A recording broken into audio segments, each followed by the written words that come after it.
ஓம் சாந்தி. மனன புரட்சி என்ற தலைப்பில் 21 நாளுக்காக பட்டி நடந்துட்டுருக்கு. பட்டியில் இன்னைக்கு 10வது நாள். இன்றைக்கி நம்மெல்லாம் சேர்ந்து 15/12/2013 நடைபெற்ற அவ்யக்தவாணியை ரிவைஸ் பண்ண போகிறோம். அந்த டேயில் தாதி குல்சாஜியினுடைய உடல்நிலை கொஞ்சம் சரியில்லாமல் இருந்தது. அதுவும் 15 டிசம்பர் 2013 பாபா மிலன் நாள். பாபாவை சந்திக்கிறதுக்காக நாடு வெளிநாடு அப்படின்னு பல இடத்துல இருந்து 21,000 சகோதர சகோதரிகள் வந்திருந்தாங்க. முழு டைமண்ட் ஹாலும் நிறைஞ்சிருந்தது. பாபா மிலனுக்காக தாதி ஸ்டேஜுக்கு வந்து உட்கார முடியல. அப்போ என்னாச்சு அப்படின்னா சாயந்தரம் 6:30 மணி. இப்போ அழைப்பின் பாடல் ஒலிக்க ஆரம்பிச்சது. அந்த பாட்டு ஒலிச்சதுடனே எல்லா பாபாவோட குழந்தைகளும் பாபாவை கூப்பிட்டாங்க. அந்த பாடலில் மகிழ்ச்சியாக இருந்தாங்க. ஆனால் திடீர்னு என்ன நடந்துச்சு? ஸ்டேஜில் கொஞ்சம் பரபரப்பு. என்ன நடக்குதுன்னு யாருக்குமே புரியல. தாதியை ஸ்டேஜிலேருந்து ஒரு ரூமுக்கு கூட்டிகிட்டு போயிட்டாங்க. அதுக்கப்புறம் பழசாக வந்திருப்பாங்களே, முன்னாடி வந்திருப்பார் இல்லையா பாப்தாதா, அந்த ஒரு வீடியோவை தான் வந்து போட்டாங்க. அந்த வீடியோவை பார்த்துட்டு இருந்த எல்லா சகோதர சகோதரிகளும் மகிழ்ச்சியாக இருந்தாங்க. அப்படியே அந்த வீடியோவை பார்த்துட்டு இருந்தாங்க. கொஞ்சம் நேரத்துக்கு அப்புறம் ஒரு அறிவிப்பு வந்தது, தாதி திரும்ப ஸ்டேஜுக்கு வராங்க அப்படின்னு. இப்போ தாதிக்கு ஸ்டேஜுக்கு வந்துட்டாங்க. இப்போ வந்து கதியில் வந்து உட்கார்றாங்க. அதுக்கப்புறம் தாதியோட உடலில் பாப்தாதா வராங்க. போகம் வச்சாங்க. அந்த நேரத்தில் பாபா வந்தாங்க. எல்லா குழந்தைங்களுக்கும் திருஷ்டி கொடுத்தாரு, வரதானம் கொடுத்தாரு. அப்புறம் போக் செய்தியும் வந்து கொடுத்தாங்க. 3-4 வரி தான் வந்து சொன்னார். ஆனால் அந்த சில வார்த்தையிலேயே குழந்தைங்க எல்லாரும் திருப்தி அடைஞ்சிட்டாங்க. இந்த முரளி புக்கில் கூட இல்லை. இப்போ ஃபோனில் பார்த்தப்போ 3-4 வரியினுடைய செய்தியாக தான் இருந்தது. அதுலேருந்து 7 வார்த்தைகளை நம்ம எடுத்துக்கலாம். இப்போ அந்த 7 வார்த்தைகளின் அடிப்படையில் நாம் இன்னைக்கான முரளியை ரிவைஸ் பண்ண போகிறோம். அதில் ஃபஸ்ட்டு வார்த்தை சேவை பாவம். முதல் வார்த்தை சேவை பாவம். தாதிகளை பார்த்தாலே நமக்கு புரியும் எவ்வளோ பெரிய சேவை பாவம் அவங்கக்கிட்ட இருந்தது, அந்த சேவையினுடைய பாவனை அவங்கக்கிட்ட இருந்தது அப்படின்றது. தாதியினுடைய உடல்நிலை சரியில்லாமல் இருந்தாலும் குழந்தைங்க பாபாவினுடைய திருஷ்டியிலிருந்தும் பாபாவோட வரதானத்திலிருந்தும் வஞ்சிக்கப்படக்கூடாது அப்படின்ற எண்ணம் இருந்தது. என்னோட உடல்நிலை எப்படி இருந்தாலும் பரவாயில்ல, குழந்தைங்களுக்கு பாபாவோட திருஷ்டி கிடைக்கணும். இப்போ இந்த சேவையினுடைய பாவனை தான் அவங்கள திரும்ப ஸ்டேஜுக்கு கொண்டு வந்தது. அதனால் முதல்ல சேவையினுடைய பாவம் அப்படின்ற வார்த்தையை நாம் எடுத்துக்கலாம். சேவைனா என்ன?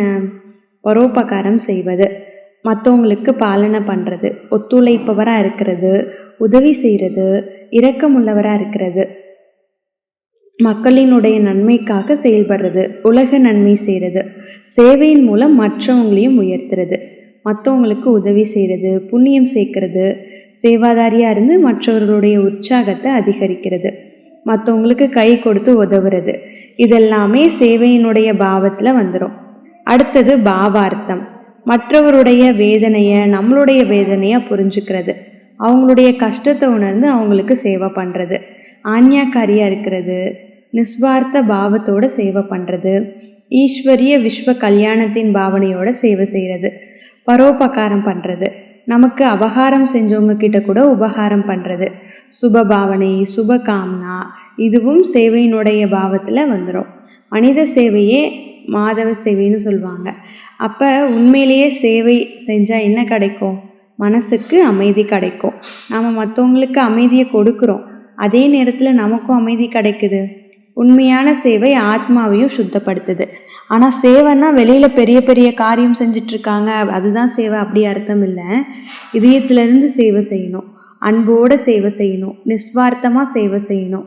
என்ன சேவை செஞ்சாலும் இது பெரிய சேவை, இது சின்ன சேவை அப்படிலாம் பாகுபாடு இல்லாமல் செய்யணும். கிடைச்ச சேவையை அன்போடு செய்யணும். விகர்மம் இல்லாத சேவையால் நிர்மாண சித்தமாக இருக்கும். அதாவது வெற்றின்றது அங்கே கண்டிப்பாக இருக்கும். இதுக்காக ஒரு சின்ன ஆக்டிவிட்டி நம்ம எடுத்துக்கலாம். ஒரு கதை சொல்லப்பட்டது. அக்பர் பாதுஷா ஒரு டைம் தன்னுடைய ராஜசபைக்கு வந்தார். எல்லா தர்பார்லேயும் அங்கே வருவாங்க இல்லையா, தர்பாருக்கு வரக்கூடிய எல்லாரும் வந்து அமர்ந்திருந்தாங்க. அவங்களுடைய மனதில் ஒரு சங்கல்பம் வந்தது. இப்போ அவங்கக்கிட்ட 3 கேள்விகள் கேட்போம். 3 கேள்விகளுக்கும் சரியான பதில் சொல்கிறவங்களுக்கு பரிசு கொடுக்கப்படும்னு சொன்னாங்க. இப்போ முதல் கேள்வி என்ன அப்படின்னா, ரொம்ப சிறந்த மலர் எது?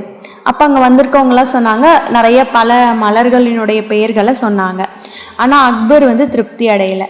அடுத்து 2வது கேள்வி கேட்குறாங்க, மிகப்பெரிய ராஜா யார் அப்படின்னு. அப்போ அங்கே இருந்தவங்க என்ன சொல்கிறாங்க, அக்பர் தான் பெரிய ராஜா அப்படின்னு அவரையே பாராட்டினாங்க. ஆனால் அதுவும் அக்பருக்கு திருப்தியாக இல்லை. அடுத்து 3வது கேள்வி, மிகப்பெரிய மகன் யாருடையது அப்படின்னு. அதுலேயும் எல்லாரும் ரொம்ப பயத்தோட பதில் சொன்னாங்க. அப்போது அக்பர் பீர்பாலை பார்த்து இந்த 3 கேள்விக்கும் உன்னோட பதில் என்ன அப்படின்னு கேட்டார். அதுக்கு பீர்பால் சொல்கிறாரு, எனக்கு 1 மணி நேரம் டைம் கொடுங்க, அப்புறம் நான் பதில் சொல்கிறேன் அப்படின்னு சொல்கிறாரு. இப்போ 1 மணி நேரம் கழித்து தர்பார் திரும்ப ஆரம்பிக்குது. முதல் கேள்வி, மிகவும் சிறந்த மலர் எது? பீர்பால் சொல்கிறாரு, பருத்தி மலர் அப்படின்ட்டு. ஏன், பருத்தி மலரை யாரும் கடவுளுக்கு அர்ப்பணம் பண்ண மாட்டாங்க, அது மற்ற மலர்களை போல் அழகாகவும் இருக்காது. ஆனால் அந்த பருத்தியிலேருந்து துணி தயாராகுது, உலகம் முழுவதும் மக்கள் அந்த துணியை போட்டுக்கிறாங்க.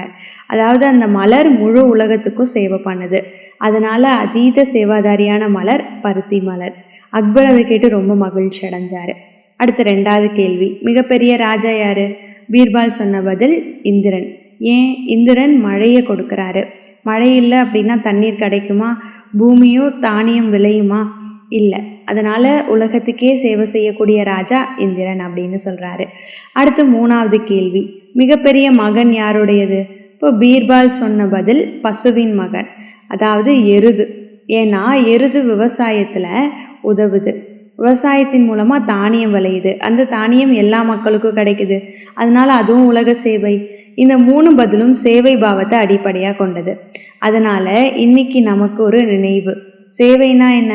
மற்றவங்களுக்கு பயன்படுத்துறது, மற்றவரை உயர்த்துறது, மற்றவர்களுக்கு ஊக்க உற்சாகம் கொடுக்கறது, மற்றவர்களுடைய கஷ்டத்தை நம்மளோட கஷ்டமாக உணர்றது. இதுதான் உண்மையான சேவையினுடைய பாவனையாக இருக்குது. அடுத்தது 2வது வார்த்தை பகிர்தல். பகிர்தல். பாபா அப்போ பகிர்தலுக்கு என்ன சொல்லியிருக்காரு அப்படின்னா, நம்மளுடைய மகிழ்ச்சியை ஒருத்தர் இன்னொருத்தர்கிட்ட ஷேர் பண்ணிக்கணும். ஏன்னா மகிழ்ச்சியை எவ்வளோ நம்ம ஷேர் பண்ணுறோமோ அவ்வளோ அதை அதிகரிக்கும், குறையாது. ஷேர் பண்ணுறது அப்படின்னா கொடுக்கறது, விநியோகம் பண்ணுறது, தானம் பண்ணுறது, பரப்புறது, விரிவாக்கம் பண்ணுறது, ஒத்துழைப்பு கொடுக்கறது, ஒருவருக்கொருவர் பகிர்ந்து கொடுப்பது, பிரச்சாரம் பண்ணுறது, இதெல்லாம் சொல்கிறது இதனுடைய வார்த்தைகள் அர்த்தம். இப்போ பாவார்த்தம் என்ன அப்படின்னா, ஷேர் பண்ணுறது, விருத்தி அடைய வைக்கிறது, யாருக்காவது பரிசு கொடுக்கறது, ஃபார்வர்ட் பண்ணுறது, ஒரு இடத்துலேருந்து இன்னொரு இடத்துக்கு பொருளை விநியோகம் பண்ணுறது, நம்மக்கிட்ட இருக்கிறத மற்றவங்களுக்கும் கொடுக்கறது, சுகம், சாந்தி, ஆனந்தம், இதெல்லாமே ஷேர் பண்ணுறது. ஒத்துழைப்பு வழங்கணும், உதவி செய்யணும். இப்போ தேவைப்படுறவங்களுக்கு தேவையானதை கொடுக்கணும், சரியான நேரத்தில் சரியானதை தேவைப்படுறவங்களுக்கு கொடுக்கறது தான் உண்மையான ஷேரிங். அதனுடைய குணார்த்தம் பகிர்ந்தால் அதிகரிக்கும். மகிழ்ச்சியை ஷேர் பண்ணிக்கிட்டோம் அப்படின்னா மகிழ்ச்சி அதிகமாகும். அமைதியை ஷேர் பண்ணால் அமைதியாக அதிகமாகும். அன்பை பகிர்ந்தால் அன்பு அதிகமாகும். ஞானத்தை பகிர்ந்தால் ஞானம் அதிகமாகும். அப்புறம் ஒரு முக்கியமான விஷயம், பகிர்ந்துட்டு மறந்துடணும். நான் இதை கொடுத்தேன், நான் அவங்களுக்கு அது பண்ணேன், அந்த உதவி பண்ணேன், இந்த உதவி பண்ணேன் அப்படின்னு அதை ஞாபகத்தில் வச்சுக்கிட்டே மோகம் வந்துடக்கூடாது. நிஸ்வார்த்த பாவம் இருக்கணும். அப்படின்னா எந்த எதிர்பார்ப்பும் இல்லாத பாவம் இருக்கணும். மற்றவருடைய நன்மை கிடைக்கணும் அப்படின்ற எண்ணம் மட்டுமே வச்சுருக்கணும். மற்றபடி இயற்கை பேரழிவுகள் நடக்கிறப்போ யாருக்காவது உணவு தேவைப்படலாம், யாருக்காவது ட்ரெஸ்ஸு தேவைப்படலாம். அந்த நேரத்தில் நம்மளால் முடிஞ்சது ஷேர் பண்ணால் அவங்களுடைய ஆசீர்வாதம் நமக்கு கிடைக்கும். ஆனால் ஆசீர்வாதங்கள் சம்பாதிக்கிறது ஷேரிங்கில் இருக்குது. பரோபகாரம் செய்கிறது ஷேரிங். அபகாரிகளுக்கும் உபகாரம் பண்ணுறது ஷேரிங். கீழே விழுந்தவங்களை எழுப்புறது ஷேரிங். இப்போ உற்சாகம் கொடுக்கறது அதுவும் பகிர்தல், ஷேரிங். மற்றவங்கள முன்னேற்றுறது ஷேரிங். திறமையானவராக ஆக்குறது ஷேரிங். ஒத்துழைப்பு வழங்கக்கூடியது ஷேரிங். இதற்கான ஒரு அழகான ஆக்டிவிட்டி. எல்லாரும் எழுந்து நில்லுங்க. ஒருத்தர் இன்னொருத்தருக்கு எதிராக நின்றுக்கோங்க. ஒருவருடைய கையை மற்றவங்க பிடிச்சிக்கோங்க. மகிழ்ச்சியை பகிர்ந்தாங்க. அதாவது நான் மகிழ்ச்சியாக இருக்கேன், நீங்களும் மகிழ்ச்சியாக இருக்கணும்னு உணர்வு. அதனால தான் சொல்லப்படுது, இன்று வரை கிடைத்ததில்லை இவ்வளவு இனிமையான தருணம் அப்படின்னு. இப்போ மகிழ்ச்சியான உணர்வோடு எல்லாரும் அந்த மகிழ்ச்சியை பகிர்ந்தாங்க. அதே மாதிரி இன்றைக்கி நாம் நாள் முழுவதும் ஒரு விஷயத்தில் ஞாபகத்தில் வச்சுக்கணும், என்னால் முடிஞ்ச அளவுக்கு மகிழ்ச்சியாக இருப்பேன். ஒரு சிரிப்பு, ஒரு நல்ல வார்த்தை, ஒரு உதவி, ஒரு ஊக்கம், ஒரு அன்பான பார்வை, இதெல்லாம் பகிர்தல் தான். 3வது வார்த்தை மகா வாக்கியம்.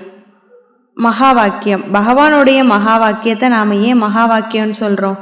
ஏன்னா பகவானுடைய ஒரு வார்த்தையை கேட்டாலே நம்மளுடைய வாழ்க்கையில் மகத்துவம் வர முடியும். மனிதன் மகானா ஆக முடியும். அதனால் அவை மகா வாக்கியம். மனிதனுடைய வார்த்தைக்கும் பகவானுடைய வார்த்தைக்கும் வித்தியாசம் இருக்குது. பகவான் நம்மளை மாற்றுறதுக்காக சில நேரத்தில் கசப்பாக தோன்றக்கூடிய வார்த்தைகளை சொல்லலாம். ஆனால் அந்த வார்த்தைகளுக்குள்ளே நம்மளுடைய நன்மை இருக்குது, நம்மளுடைய மாற்றம் இருக்குது, நம்மளுடைய நன்மை இருக்கும். அதனால் பகவான் என்கிட்ட ஏன் இப்படி சொல்கிறாருன்னு நினைக்காம இதுக்குள்ளே என்னோட நன்மை அடங்கி இருக்குன்னு புரிஞ்சுக்கணும். பகவானோட மகா வாக்கியங்களில் குணமும் இருக்குது, சக்தியும் இருக்குது. அதனால் அந்த மகா வாக்கியத்தை கேட்குறவங்க குணவான் ஆகுறாங்க, சக்திசாலி ஆகுறாங்க, மகான் ஆகுறாங்க. அதனால் மகானா ஆக்கக்கூடிய வார்த்தையே மகா வாக்கியம். இப்போ உபதேசம், மூலமந்திரம், மகா வாக்கியம், மகா மந்திரம், இப்படியும் மகா வாக்கியத்தை சொல்லலாம்.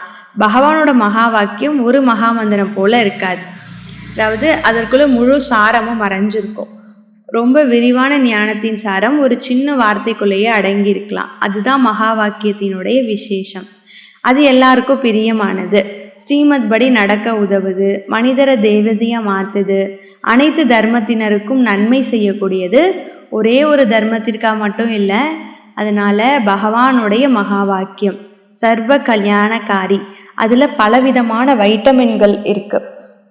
இப்போ எந்த வார்த்தையை கேட்டாலும் நம்மளுடைய வாழ்க்கைக்கு தேவையான ஏதாவது ஒரு சக்தி மகா வாக்கியத்துலேருந்து கிடைக்கும். முக்கியமாக அதில் நமக்கு லாபம் தான், நஷ்டம் இல்லை. பகவான் வாச் மகா வாக்கியம், அதற்குள்ள பல விஷயங்களினுடைய விரிவினுடைய சாரம் இருக்கும். அதனால் விரிவில் சாரம் அடங்கி இருக்கிறது தான் மகா வாக்கியம். அதனுடைய பாவார்த்தம் ரொம்ப நுண்ணியாக ஞானம் அதற்குள்ளே இருக்கும். நம்மளால் உடனே புரிஞ்சுக்க முடியாத அளவுக்கு நுண்ணிய சூட்சமமான ஞானம். அதில் யுக்தியும் இருக்கும், ஞானமும் இருக்கும், முன்னேற்றமும் இருக்கும். நம்மளுடைய பாவனைகள் சுத்தமாகும். அதுக்குள்ளே வரதானம் மறைஞ்சிருக்கும். பகவான் மகா வாக்கியம் சொல்கிறாருன்னா அந்த வார்த்தைகளுக்குள்ளே ஒரு வரதான சக்தியும் இருக்கும். அது நம்மளை எல்லா கஜானாக்கள்லையும் சம்பன்னமாக்கும். அந்த வார்த்தைகள் பலன் கொடுக்கும், சித்தி ஸ்வரூபமாக மாற்றக்கூடியது. அதனால நம்ம மகா வாக்கியத்தை கேட்குறப்போ வெறும் காதால் கேட்குறது மட்டும் இல்லை, அதை மனசால் கேட்கணும், மனனம் பண்ணணும், வாழ்க்கையில் கொண்டு வரணும். அப்போ தான் அந்த மகா வாக்கியத்தின் உண்மையான பலன் அப்படின்றது நமக்கு கிடைக்கும். இப்போ 4வது வார்த்தை எதிர்கொள்ளுதல். வாழ்க்கையில் எல்லாமே நம்மளுடைய விருப்பப்படி தான் நடக்கணும் அப்படின்னு சொல்ல முடியாது. சில நேரத்தில் நம்ம எதிர்பார்க்காத விஷயம் திடீர்னு நடக்கலாம். சில சூழ்நிலைகள் நமக்கு பிடிக்காம இருக்கலாம். சில மனிதர்களுடைய வார்த்தைகள் நம்மளை பாதிக்கலாம். சில சமயத்தில் நம்மளுடைய திட்டமே மாறி போகலாம். அந்த நேரத்தில் நம்ம என்ன பண்ணணும்? ஓடி போகக்கூடாது, பயப்படக்கூடாது, மனசை குழப்பிக்க கூடாது. அந்த சூழ்நிலையை எதிர்கொள்ளணும். ஆனால் எதிர்கொள்ளுதல் அப்படின்னா வெறுமனே பிரச்சனையை எதிர்த்து போராடுறது மட்டும் இல்லை. அமைதியாக இருந்து அந்த நிலைமையை புரிஞ்சுக்கிட்டு என்ன செய்யணும் அப்படின்னு யோசிச்சு சரியான முறையில் செயல்படுறது தான் உண்மையான எதிர்கொள்ளுதல். ஒரு சூழ்நிலை வந்தோடனே ஏன் எனக்கு மட்டும் இப்படிலாம் நடக்குது அப்படின்னு நினைக்கிறதுக்கு பதிலாக இந்த சூழ்நிலையிலேருந்து நான் என்ன கற்றுக்கணும் அப்படின்னு நினச்சா அது நம்மளுடைய சக்தியாக மாறிடும். சூழ்நிலை நம்மளை சோதிக்கலாம், ஆனால் அந்த சூழ்நிலைக்கு நாம் எப்படி பதில் கொடுக்குறோம் அப்படின்றது நம்மளுடைய கையில் தான் இருக்குது. அதனால் இன்னையிலிருந்து இந்த விஷயத்தை ஞாபகத்தில் வச்சுக்கோங்க. சூழ்நிலை பெருசாக இருக்கலாம், ஆனால் என்னுடைய நிலை அதை விட பெருசு. அடுத்த 5வது வார்த்தை சாதக பறவை. இப்போ சாதக பறவை அப்படின்னா எக்ஸாம்பிளுக்கு நமக்கு ஒரு ரொம்ப அழகான விஷயத்த கற்றுக் கொடுக்குது. அது ஒருமுகமான ஏக்கத்தோட காத்திருப்பதா சொல்லப்படுது. அது போல நம்மளுடைய ஆன்மீக வாழ்க்கையிலையும் ஒரு விஷயத்தின் மீது நம்மளுடைய மனசை ஒருமுகமா வச்சுக்கணும். நம்மளுடைய இலக்கு என்ன? பாபாவை நினைவு பண்றது, நம்மளுடைய ஆத்மஸ்வரூபத்தை அனுபவிக்கிறது, நம்மளுடைய பழைய பலகீனத்தை மாத்துறது, நம்மளை ஒரு சக்திசாலியா ஆத்மாவா மாத்துறது. இதுக்கு ஒருமுகமான ஏக்கம் வேணும். இப்போ இன்னைக்கு கொஞ்சம் நினைவு பண்ணுங்க, நாளைக்கு கொஞ்சம் மறந்துடுவோம் அப்படி இருக்கக்கூடாது. அப்போ என்ன பண்ணணும்? இப்போ நம்ம அந்த முழுமையான நிலைக்கு வரணும். ஆனால் எனக்கு பாபாவை அனுபவம் பண்ணணும், எனக்கு என்னுடைய உண்மையான சொரூபத்தை அனுபவம் பண்ணணும், எனக்கு என்னுடைய குணங்களை வெளிப்படுத்தணும் அப்படின்னு ஒரு சுத்தமான ஏக்கம் இருந்தது அப்படின்னா அந்த ஏக்கம் நம்மளை முன்னேற்றிட்டே போகும். ஒருமுகமான ஏக்கம்னா பிடிவாதம் இல்லை, அது உள்ளத்தின் உண்மையான விருப்பம். எவ்வளோ தடை வந்தாலும் இலக்கை மாற்றாமல் இருக்கணும். அதனால நாம் நம்மக்கிட்டே ஒரு கேள்வி கேட்டுக்கலாம், என்னுடைய ஆன்மீக இலக்கின் மீது எனக்கு உண்மையிலேயே ஒருமுகமான ஏக்கம் இருக்கா? இந்த கேள்வியை நமக்குள்ளே கேட்டுகிட்டே இருந்தால் போதும். அடுத்தது 6வது வார்த்தை நாடகத்தின் விதி. இந்த உலகத்துல நடக்கக்கூடிய ஒவ்வொரு விஷயமும் நம்மளுடைய விருப்பப்படி தான் நடக்கும்னு சொல்ல முடியாது. சில விஷயம் நம்மளுடைய கட்டுப்பாட்டுக்கு வெளியே இருக்கலாம். நாம எவ்வளோ திட்டமிட்டாலும் சில நேரத்துல எதிர்பாராத மாற்றம் வரலாம். அப்போ நாம என்ன செய்யணும்? இது ஏன் நடந்தது, இப்படி நடந்திருக்க கூடாது, வேற மாதிரி நடந்திருக்கலாம் அப்படின்னு திரும்ப திரும்ப யோசிச்சுட்டே இருந்தா நம்மளுடைய மனசக்தி தான் வேஸ்ட் ஆகும். அதுக்கு பதிலாக நாடகத்துல இது நடக்கணும்னு இருக்கு, இப்போ இதுல இருந்து நான் என்ன நல்லதை எடுத்துக்கணும் அப்படின்னு சிந்தனை பண்ணணும். நாடகத்தின் விதி நமக்கு ஒரு முக்கியமான விஷயத்த கற்றுக் கொடுக்குது. நடந்ததை மாற்ற முடியாது, ஆனா நடந்ததற்கு நாம கொடுக்கக்கூடிய பதிலை மாற்ற முடியும். இதுதான் நம்மளோட சக்தி. ஒரு விஷயம் நமக்கு பிடிக்காம நடந்தாலும் அதுல இருந்து ஒரு பாடத்தை எடுத்துக்கலாம். ஒரு தோல்வி வந்தாலும் அதுல இருந்து ஒரு அனுபவத்தை நாம எடுத்துக்க முடியும். ஒரு தடவை சந்திச்சாலும் அதுல இருந்து ஒரு சக்தியை உருவாக்கிக்கலாம். அதனால நாடகத்தின் விதியை புரிஞ்சுக்கிட்ட ஆத்மா கடந்ததை நினைச்சு வருத்தப்படாம நிகழ்காலத்துல சரியா முயற்சி பண்ணி எதிர்காலத்துல சிறப்பா உருவாக்குவாங்க. அதனால ஒரு அழகான சங்கல்பம் வச்சுப்போம். எது நடந்தாலும் அது என்னோட நன்மையா தான் நான் பார்க்குறேன். என்ன நடந்தது அப்படின்றத விட இதுல இருந்து நான் என்ன கத்துக்கிட்டேன் அப்படின்றது ரொம்ப முக்கியம். இப்போ கடைசி வார்த்தைக்கு வரலாம். 7வது வார்த்தை சமிகை, அதாவது சைகை. நம்மளுடைய வாழ்க்கையில சில நேரத்துல நேரடியா பதில் கிடைக்காது, ஆனா ஏதாவது ஒரு சைகை கிடைக்கும். ஒரு வார்த்தை மூலமா, செயல் மூலமா, சூழ்நிலை மூலமா, இல்ல நம்ம உள்ளத்துல கூட தோணும்.